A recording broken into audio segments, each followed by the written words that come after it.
राष्ट्र सर्वप्रथम की बात कार्यक्रम में आप सभी राष्ट्रवासियों का हार्दिक स्वागत है।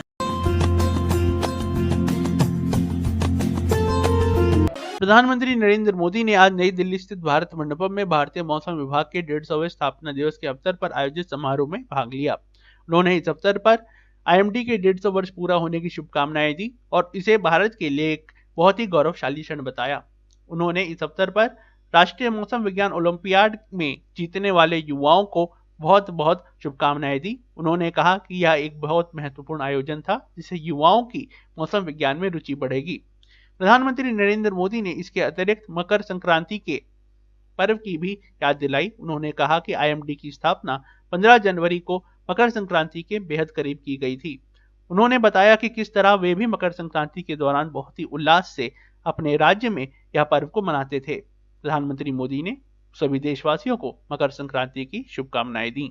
देवी और सज्जनों, आज हम भारतीय मौसम विभाग आईएमडी के 150 वर्ष सेलिब्रेट कर रहे हैं। आईएमडी के ये 150 वर्ष ये केवल भारतीय मौसम विभाग की यात्रा है ऐसा नहीं है, ये हमारे भारत में आधुनिक साइंस और टेक्नोलॉजी की भी एक गौरवशाली यात्रा है। आईएमडी ने इन 150 वर्षों में न केवल करोड़ों भारतीयों की सेवा की है, बल्कि भारत की वैज्ञानिक यात्रा का भी प्रतीक बना है। इन उपलब्धियों पर आज डाक टिकट और विशेष कॉइन भी रिलीज किया गया है। 2047 में जब देश आजादी के 100 साल मनाएगा, तब भारतीय मौसम विभाग का स्वरूप क्या होगा, इसके लिए विजन डॉक्यूमेंट भी जारी हुआ है।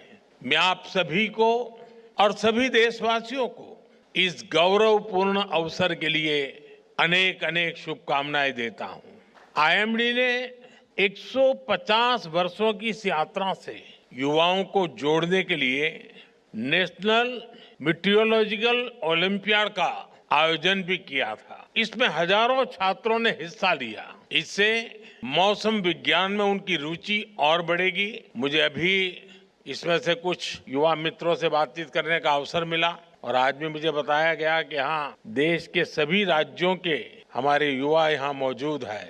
मैं उनको विशेष रूप से बधाई देता हूँ इस कार्यक्रम में रुचि लेने के लिए। इन सभी प्रतिभागी युवाओं और विजेता छात्रों को भी बहुत बहुत बधाई। साथियों, 1875 में भारतीय मौसम विभाग की स्थापना मकर संक्रांति के ही करीब 15 जनवरी को हुई थी। भारतीय परंपरा में मकर संक्रांति का कितना महत्व है, ये हम सब जानते हैं। और मैं तो गुजरात का रहने वाला हूं, तो मेरा प्रिय त्योहार मकर संक्रांति हुआ करता था, क्योंकि आज गुजरात के लोग सब छत पर ही होते हैं और पूरा दिन पतंग का मजा लेते हैं। मैं भी कभी जब वहाँ रहता था तो बड़ा शौक था मेरा। खैर, आज आपके बीच में हूँ। साथियों, आज सूर्य धनु से मकर राशि में कैप्रिकॉर्न में प्रवेश करते हैं। सूर्य धीरे धीरे उत्तर की ओर नॉर्थवर्ड शिफ्ट होता है। हमारे यहाँ भारतीय परंपरा में इसे उत्तरायण कहा जाता है। नॉर्दर्न हेमिस्फीयर में हम धीरे धीरे बढ़ती हुई सनलाइट को महसूस करने लगते हैं। खेतीबाड़ी के लिए, फार्मिंग के लिए तैयारियां शुरू हो जाती हैं और इसलिए ये दिन भारतीय परंपरा में इतना अहम माना गया है। उत्तर से दक्षिण, पूरब से पश्चिम, भिन्न भिन्न सांस्कृतिक रंगों में इसे सेलिब्रेट किया जाता है। मैं इस अवसर पर सभी देशवासियों को मकर संक्रांति के साथ जुड़े अनेक विविध पर्वों की भी बहुत बहुत बधाई देता हूँ। रक्षा मंत्री राजनाथ सिंह ने आज वेटरन्स डे के अवसर पर अखनूर में वेटरन्स के बीच पहुंचकर उन्हें संबोधित किया। इस अवसर पर उन्होंने वेटरन्स को परिवार का सदस्य बताते हुए कहा कि मकर संक्रांति का पर्व जो है अपने परिवार वालों के साथ मनाया जाना चाहिए, ऐसा माना जाता है।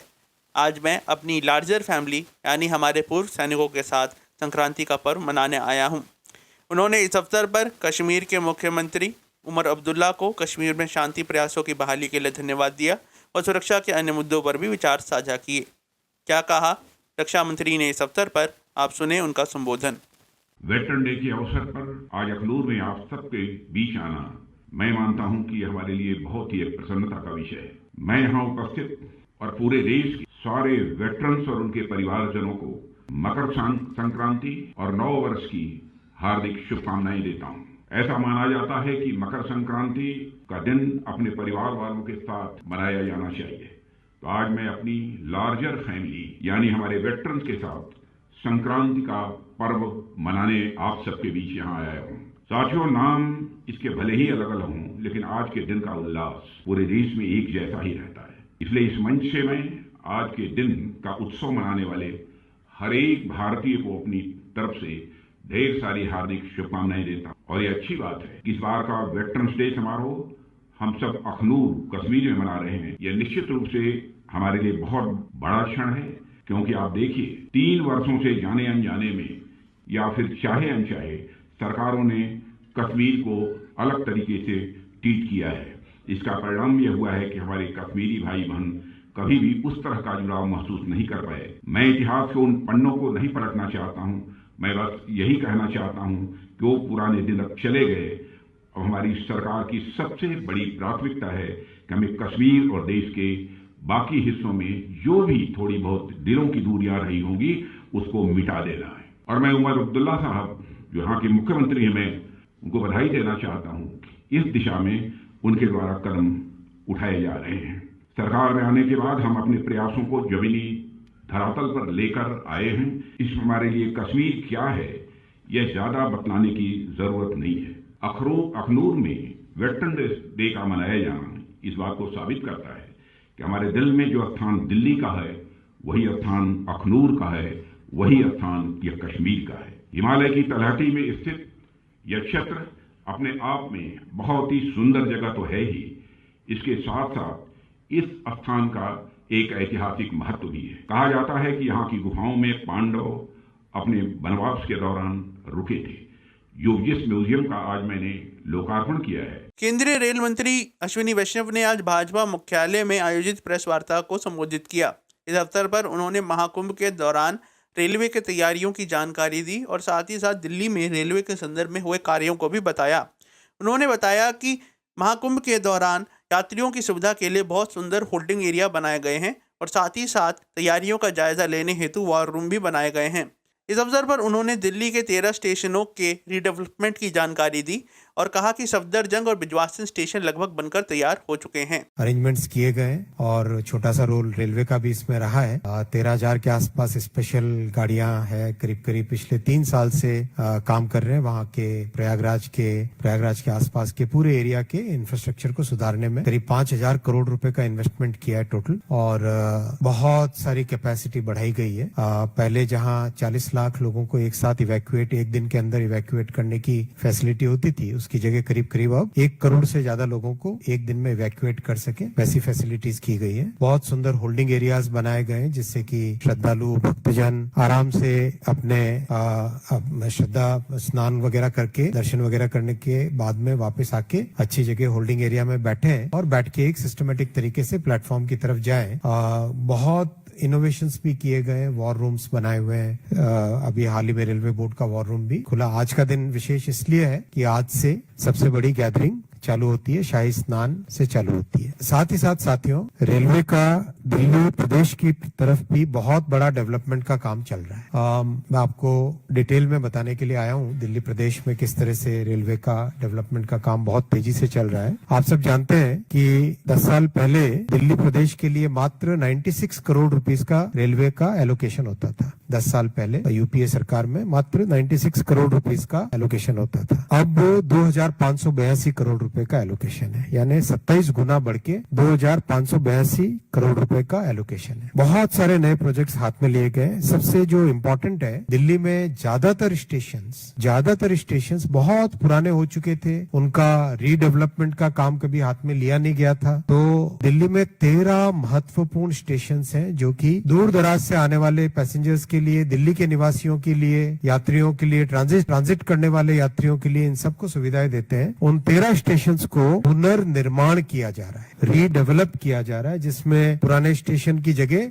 टोटली एक नए तरह का बिल्डिंग बनती है। बहुत ही एक अच्छे, जैसा आपने कई जगह देखा भी होगा, पिक्चर्स में, वीडियोस में, फोटोग्राफ्स में देखा होगा, टोटली रीडेवलप किया जा रहा है। आपने सभी ने सफदरजंग स्टेशन का प्रोग्रेस तो देखा ही है। सफदरजंग G+7 लेवल का बनेगा, तो वैसे ही बिजवासन करीब करीब कंप्लीट होने को आया, और बिजवासन स्टेशन पश्चिमी भारत की तरफ जाने वाली गाड़ियों के लिए एक टर्मिनल बनेगा, यानी वहां से गाड़ियां शुरू होंगी। बिल्डिंग करीब करीब कंप्लीट तैयार हो गई है, स्टेशन का सारा इंफ्रास्ट्रक्चर रेडी होके तैयार हो गया है। जस्ट कुछ फॉरेस्ट की मुद्दे हैं, वो जैसे ही कंप्लीट होंगे, ऑनरेबल हाई कोर्ट से जैसे ही उसकी परमिशन मिलेगी, वो काम आगे बढ़ेगा। ब्रेक का हम चलते हैं ब्रेक पर, आप कहीं जाए नहीं, छोटा सा ब्रेक।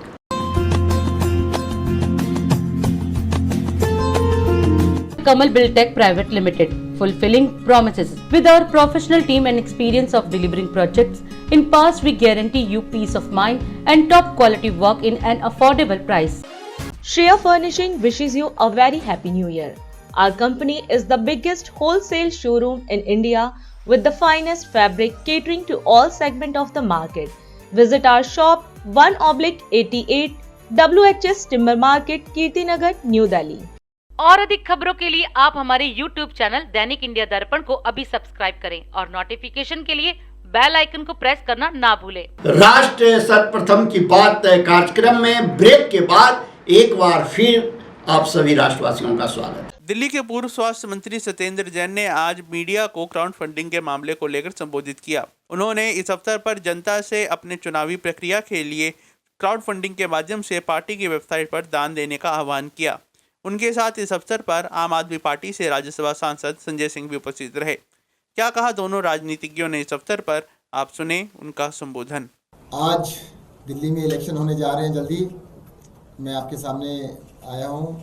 हमने क्राउड फंडिंग के लिए, जनता से पैसे के लिए दान देने के लिए अपील की है और इलेक्शन में खड़े हैं। मैं भी खड़ा हूँ इस बारी। जब मैं जेल में था तो कई बार सोचता था कि भाई इलेक्शन इस बारी इलेक्शन तक बाहर होंगे या नहीं होंगे, और हमारी पार्टी के सभी साथी अंदर थे, जेल में थे, संजय जी भी अंदर थे, तो लगता था कि भाई इलेक्शन से पहले बाहर आएंगे नहीं आएंगे, और लकीली सभी लोग एक एक करके बाहर आए। संजय जी सबसे पहले, उसके बाद मनीष जी, अरविंद जी, उसके बाद मैं, तो सभी लोगों को एक एक करके जैसे बाहर आए, तो हमें लग रहा था कि बाहर आने के बाद शायद नाराज़गी भी हो सकती है जनता के अंदर। पर जब मैं पब्लिक में गया तो नाराज़गी हमसे नहीं थी, उनकी राजनीति की वजह से राजनीति थी, राजनीति की वजह से नाराज़गी थी।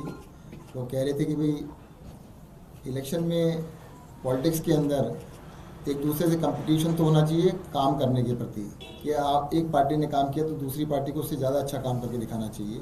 ये कोई राजनीति नहीं है कि तुम काम तो अच्छा ना करो, दूसरों को, अपोनेंट्स को जेल में डालो।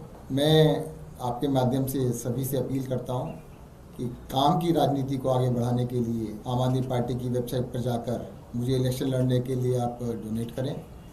और आपके लिए मैं कहना चाहता हूँ कि जब से अन्ना आंदोलन स्टार्ट हुआ है तब से लेकर अब तक जो भी किया है सब आप ही के सामने किया है, और आपके एक एक पैसे से इलेक्शन लड़के, और हम चाहेंगे कि जीतें और जीत के जनता के लिए जैसे पहले काम किया है फिर से काम करते रहें। मैं चाहूँगा कि काम की राजनीति के लिए सभी लोग, मैं तो कहूँगा कि चाहे 1 रुपया दें, 10 रुपये दें, 1000 रुपये दें, लाख रुपये दें, जो भी दें, आप डोनेशन दीजिएगा, आपके पैसे से हम इलेक्शन लड़ेंगे और इस बारी आम आदमी पार्टी अच्छे से अच्छा प्रदर्शन करेगी।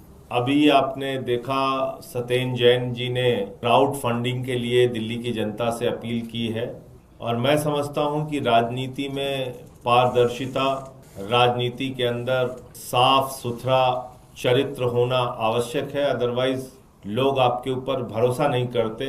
ये वो शख्स हैं सत्येंद्र जैन जी जिन्होंने दिल्ली के स्वास्थ्य मंत्री रहते हुए कोरोना के समय में अनुकरणीय काम करके दिखाया। इनके पिताजी की मृत्यु हो गई थी दौरान उसी कोरोना के, बावजूद इसके इन्होंने दिल्ली के लोगों की जान बचाने के लिए दिन रात मेहनत किया और खुद बीमार हो गए थे, जीवन और मृत्यु से लड़के आए। तो ऐसा शख्स चुनाव लड़ने जा रहा है और लंबी जेल की यातना इन्होंने झेली है। 36 किलो इनका वजन कम हो गया था जेल के अंदर। इतनी लंबी जेल इन्होंने काटी। ऊर्जा मंत्री के तौर पे, बिजली मंत्री के तौर पे दिल्ली के अंदर केजरीवाल जी के साथ मिलकर इन्होंने बिजली फ्री की योजना लागू की। स्वास्थ्य मंत्री के तौर पे मोहल्ला क्लिनिक की योजना लागू की।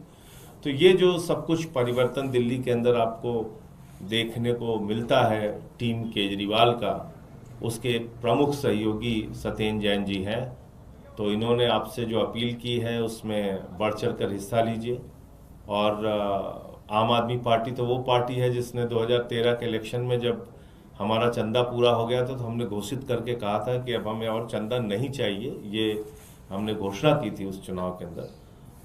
ये इनका QR कोड है और काम की राजनीति के लिए सहयोग कीजिए। तो मेरा अपना मानना है कि शुरुआत खुद से करनी चाहिए। तो मैं अपने सैलरी अकाउंट से 1 लाख रुपए इस अभियान में, सत्येंद्र जी के इस अभियान में अपनी तरफ से भी डोनेट करूंगा। तो मैं आप सबसे भी अपील करता हूं कि सत्येंद्र जैन जी के लिए, चुनाव के लिए इनकी मदद कीजिए और इस अभियान में इनका साथ दीजिए। बहुत बहुत धन्यवाद। आपका भी धन्यवाद। दिल्ली की महत्वपूर्ण पटेल नगर विधानसभा क्षेत्र से आम आदमी पार्टी के प्रत्याशी प्रवेश रतन ने आज राष्ट्र सर्वप्रथम टीम से बात की। पार्टी प्रत्याशी ने इस चर्चा के दौरान एक बड़ा दावा करते हुए कहा कि क्षेत्र में पूर्व विधायक राजकुमार आनंद भाजपा के टिकट पर किसी भी हालत में नहीं जीत पाएंगे। उन्होंने एक और दावा यह किया कि पटेल नगर की जनता का प्यार अरविंद केजरीवाल और उनके काम के साथ है। चर्चा के दौरान प्रवेश रतन ने क्षेत्र में पार्टी के द्वारा किए गए कार्यों, क्षेत्र के विकास और अन्य विभिन्न मुद्दों पर भी चर्चा की। क्या कहा उन्होंने इस अवसर पर, आप खुद सुने। नमस्कार, आपके सभी दर्शकों को मेरी तरफ से नमस्कार और आज मकर संक्रांति की भी बहुत बहुत शुभकामनाएं बधाई हैं। जैसे कि आप प्रत्याशी हैं आम आदमी पार्टी के, तो इससे पहले आप अपने बारे में बताएं कि इससे पहले आप क्या मतलब राजनीति में कितने साल रहे और क्या कौन से क्षेत्र में रहे, उसके बारे में। राजनीति के अंदर तो करीब 18-20 साल हो गए मुझे और क्षेत्र मेरा यही क्षेत्र रहा है और पूर्व में MLA भी लड़ा हूँ मैं यहीं से। जी। अब आप प्रत्याशी हैं आम आदमी पार्टी के, तो अगर आप जीत कर आते हैं तो पटेल नगर आम जनता के जो है विकास के लिए क्या क्या मुद्दे हैं आपके पास, क्या एजेंडा है आपका। यहाँ पूर्व विधायक रहे, उन्होंने कोई 5 वर्षों में कोई किसी प्रकार का काम नहीं किया और जो सीवर के अंदर ढकेलने का काम किया पटेल नगर को, वो मेरी जो है पहली प्राथमिकता होगी। और उसके बाद पानी की समस्या, वो भी दूसरी प्राथमिकता वो है। पहली सीवर की है और रोड्स के काम हो गए। इसी प्रकार के ये सारी चीज़ें हैं जिन लोगों को मैं ये सारी चीज़ें हैं सबको सपोर्ट करके साथ में पूरा पटेल नगर के चारों वार्डों को साथ लेके चलूँगा और इन सारी चीज़ों पे काम करूँगा। आपके पटेल नगर में कौन कौन से वार्ड हैं, क्या क्या नाम है, मुझे बताएंगे। ये जिस वार्ड में आप खड़े हैं ये east Patel Nagar ward, waste Patel Nagar ward, Ranjit Nagar ward और बलजीत नगर वार्ड, 4 वार्ड हैं यहाँ पर। जी। तो क्या समस्याएं चारों वार्ड के अंदर हैं। नहीं, जो क्लस्टर है उसके अंदर समस्याएं हैं और वो निवारण करेंगे उस कामों का, क्योंकि पूर्व में विधायक रहे, उन्होंने कुछ करा ही नहीं 5 साल में। और 5 साल में ना कोई काम होने के कारण जो है चीज़ों की दिक्कत आज हमें सामना करना पड़ रहा है। मगर अरविंद केजरीवाल जी से जिस प्रकार से हमने एक चीज़ सीखी है कि आप अपना काम करेंगे और काम करेंगे तो आपको ज़रूरत नहीं पड़ेगी और जनता आपको दोनों हाथ लेके प्यार करेगी जिस प्रकार से उनको प्यार करती है। पटेल नगर पूर्व विधायक मेरे ख्याल से शायद राजकुमार आनंद जी रहे हैं, तो वो भी आम आदमी पार्टी से ही रहे हैं और आप भी इसी पार्टी से हैं, तो कैसे दुरुस्त करें, आम जनता इस बात पे कैसे विश्वास करें। नहीं, मेरे पास एक ही काम है, जनता का ध्यान रखना। उनके पास 100 काम है, तो वो 100 कामों पे ध्यान देंगे या जनता पे ध्यान देंगे। इसलिए शायद जो पुराने बजट जो पड़े हुए हैं वो बजट इस्तेमाल ही नहीं हुए हैं, सारे बजट एज इट इज़ पड़े हुए हैं। अब इससे ज़्यादा मतलब कितना बड़ा धोखा जनता के साथ हुआ है कि बजट का इस्तेमाल तक नहीं किया गया, एज इट इज़ बजट पड़े हुए हैं और वो इन्हीं चक्करों में लगे रहे। इस पार्टी से उस पार्टी से दूसरी पार्टी, BSP से भी लोकसभा लड़ चुके हैं और लोकसभा के अंदर पटेल नगर की जनता ने उनको इतना बड़ा प्यार दिया कि आप सोचिए कि जमानत जब्त हो गई उनकी पटेल नगर से, जहाँ से वो विधायक में और मिनिस्टर भी रहते, चुनाव लड़े और वहाँ पे 1000 वोट क्रॉस नहीं कर पाए वो। लेकिन अब वो दूसरे पार्टी से होकर नहीं, भाजपा का यहाँ वोट नहीं है पटेल नगर में, नहीं है। 28 साल हो गए, 28 साल हो गए, 28 सालों का भी बीजेपी यहाँ से नहीं जीती है। उसका कारण है कि यहाँ जो है ना जितना भी एरिया है वो अरविंद केजरीवाल जी से बहुत प्यार करता है, अरविंद केजरीवाल जी से बहुत, वो पूरा एरिया बहुत प्यार करता है और उसी का कारण है कि बड़ा मार्जिन से ये सीट जीती जाती है, ना कि वो स्वयं अपने मार्जिन से जीते हैं। उनके स्वयं का जो पहचान है वो आपको पता होगी, BSP से जो चुनाव लड़े थे तो ना मात्र वोट लेके आए पूरी लोकसभा के अंदर। आप पटेल नगर आम जनता को क्या संदेश देना चाहेंगे? अगर आप जीत कर आते हैं तो क्या संदेश देना चाहेंगे सर? जो मेरी प्राथमिकता है, जिन कामों को मैंने लक्ष्य समझ के मुझे करना है, उन कामों को मैं कार्य करूंगा और युद्ध स्तर पर करूंगा, ताकि जब मैं किसी एरिया के अंदर जाऊं तो पूर्व विधायक की तरह जिस तरीके से लोग पकड़ रहे हैं, उन्हें खींच रहे हैं और उनको कई एरिया बैन करने पड़ रहे हैं कि इन एरियो में जाएंगे तो जनता पकड़ लेगी, और जब प्रवेश रतन एरिया में जाएगा तो अपने काम के बलबूते जाएगा। अगर मैंने काम होगा तो दोनों हाथों जनता लेगी और प्यार करेगी। और यही हमने आम आदमी पार्टी अरविंद केजरीवाल जी से सीखा है कि अगर आप धरातल पर उतर के अपने कामों के जरिए अगर जनता के बीच में जाएंगे तो प्यार जनता बहुत करती है। बहुत बहुत धन्यवाद। दिल्ली में राजनीतिक दंगल के बीच आज आम आदमी पार्टी द्वारा एक अनूठी बारात निकाली गई। दिल्ली में भाजपा का दूल्हा कौन शीर्षक से निकाली गई इस बारात में एक सवाल उठाया गया कि आखिर भाजपा का राजनीतिक चेहरा दिल्ली में कौन है। इस अवसर पर क्षेत्रीय विधायक दुर्गेश पाठक, पूर्व महापौर शैली ओबराय, राज्यसभा सांसद संजय सिंह, इंद्रपुरी वार्ड से पार्षद ज्योति गौतम उपस्थित रहे। राष्ट्र प्रथम टीम प्रतिनिधि ने इस अवसर पर उपस्थित नेताओं और जनता से बात की और क्षेत्र और राजनीति के संदर्भ में जानने का प्रयास किया। मैम, आज यहाँ पर हम राजेंद्र नगर विधानसभा क्षेत्र के टोडापुर दशहरे में हैं, तो आप मुझे ये बताइए कि ये जो दिल्ली में भाजपा दूल्हा कौन, ये क्या है पूरा मामला? यही कि देखो, भाजपा चुनाव तो लड़ रही है लेकिन उनका दूल्हा कौन है जनता को अभी तक ये पता ही नहीं है। बिन दूल्हे की बारात लेके वो निकल पड़े हैं, लेकिन दूल्हा कौन है ये अभी जनता पार्टी को पता ही नहीं है। भारतीय जनता पार्टी आज भी वैसे ही गुमराह कर रही है जैसे वो पिछले वर्ष के चुनाव में किया था। तब भी उनके पास कोई सीएम फेस नहीं था, आज भी उनके पास नहीं है, क्योंकि उनकी पार्टी में आपसी फूट इतनी पड़ी हुई है कि मैं भी सीएम। तो कौन है सीएम? बिन दूल्हे की बारात लेके आप निकले हो, आपको दूल्हा तो बताना पड़ेगा जनता को कि आपका दूल्हा है कौन। तो बस उसी की कैंप करेंगे, भाई दूल्हा तो दिखा दो। दूल्हा नहीं है। विधानसभा क्षेत्र के अंदर जो है ये आम आदमी पार्टी की तरफ से जो है दुर्गेश पाठक की तरफ से जो है ये कहा जा रहा है कि उन्होंने एक जुलूस निकाला है कि शादी के हिसाब से दिल्ली में भाजपा का दूल्हा कौन। तो आज जितने भी आम आदमी के जो पार्टी से कार्यकर्ता हैं वो यहाँ पर जो है ये बारात की तरह है, जैसे दूल्हा के जो बारात में जो नाचते हैं वैसे ही नाच रहे हैं। तो आज देखते हैं यहाँ पे जो है यहाँ के आम जनता से पूछते हैं, ये दिखाइए।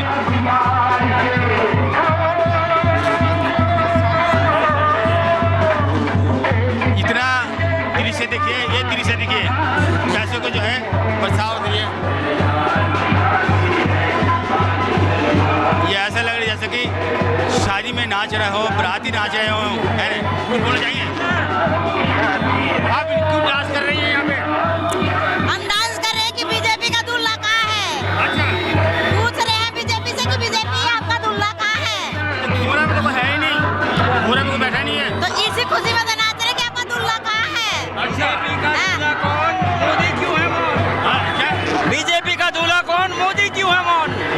बगैर दूल्हे के बारात नहीं चढ़ती।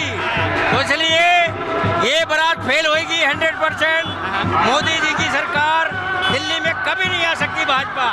केजरीवाल की टक्कर कहीं नहीं है। केजरीवाल महाकाल है इनका सबका, सत्य की जीत होती है। इन्होंने प्रताड़ित कर लिया, तंग कर लिया, जेल में डाल दिया, दवाइयाँ बंद कर दी, लेकिन वो है केजरीवाल। इसलिए बीजेपी का काल केजरीवाल सरकार बीजेपी की आएगी नहीं। केजरीवाल की खुशी में नाच रहे हैं, बीजेपी की खुशी में नहीं। केजरीवाल जी की खुशी में नाच रहे हैं। बहुत खुशी है, बिन दूल्हे की बारात जा रही है। आज तक इतनी इंटरेस्टिंग बारात देखी नहीं मैंने, और उस खुशी में मैं नाच रही हूँ और डांस कर रही हूँ। भाजपा का कोई चेहरा नहीं, कोई दूल्हा नहीं, बिन दूल्हे की बारात है। बिन दूल्हे की बारात है। दूल्हे का रेंज नहीं है, शादी इतनी जल्दी दूल्हे का रेंज नहीं है, पर शादी इतनी जल्दी इतनी पब्लिक बुलाई, दूल्हा नहीं है। दिल्ली राजधानी के जो राजेंद्र नगर विधानसभा क्षेत्र का जो दशहरा टोडापुर है, हम इस समय यहाँ पर हैं और यहाँ पर जो है दूल्हा, दिल्ली का दूल्हा कौन, इसका जो बारात निकाला गया आम आदमी पार्टी के द्वारा, और उसी के संदर्भ में हमारे साथ एक आम जनता है, तो उनसे उसी चीज़ के राय के बारे में जानना चाहेंगे। जी बताएं सर, आज जो बारात निकाला गया दिल्ली का दूल्हा कौन, ये सब झूठ है। ये सब झूठ है। इस गांव में सीवर का गंदा पानी आ रहा है, सीवर भरे हैं, पानी पीने के पानी में गंदा पानी आ रहा है, लैट्रिन साफ नहीं, बाथरूम साफ नहीं होते, सड़क साफ नहीं है इस गांव में। इस आम पार्टी ने कुछ नहीं करवाया इस गांव में। अब की बार बदलाव चाहते हैं, गांव वाले बदलाव चाहते हैं भाई, ये अब की बार बीजेपी सरकार ये बढ़िया रहना चाहिए। बस हम कहीं नहीं चाहते, ऐसा जो काम करे हमारे यहाँ पे, चाहे इसमें आम आदमी का, चाहे फूल का हो, चाहे हाथ का हो, काम होना चाहिए सब हमारे यहाँ पे। तो इतने दिनों से जो विधायक नहीं, आम पार्टी ने कुछ नहीं करा अभी तक। जो दुर्गेश पाटिल जो रहे हैं, हाँ जी, नहीं उसने तो रोड खुदवा के और रोडों की स्टेशन कर दी पूरे की। देखो अच्छा, हाँ जी, हम तो ये चाहते हैं हमारे गांव में बीजेपी आनी चाहिए और पूरे बहुमत से आनी चाहिए। ये इन दोनों की टक्कर होनी चाहिए ये हमारे। Shreya Furnishing wishes you a very happy new year. Our company is the biggest wholesale showroom in India with the finest fabric catering to all segments of the market. Visit our shop 1/88 WHS Timber Market, Kirtinagar, New Delhi. Congress party के प्रत्याशी विनीत यादव से एक विशेष बातचीत की।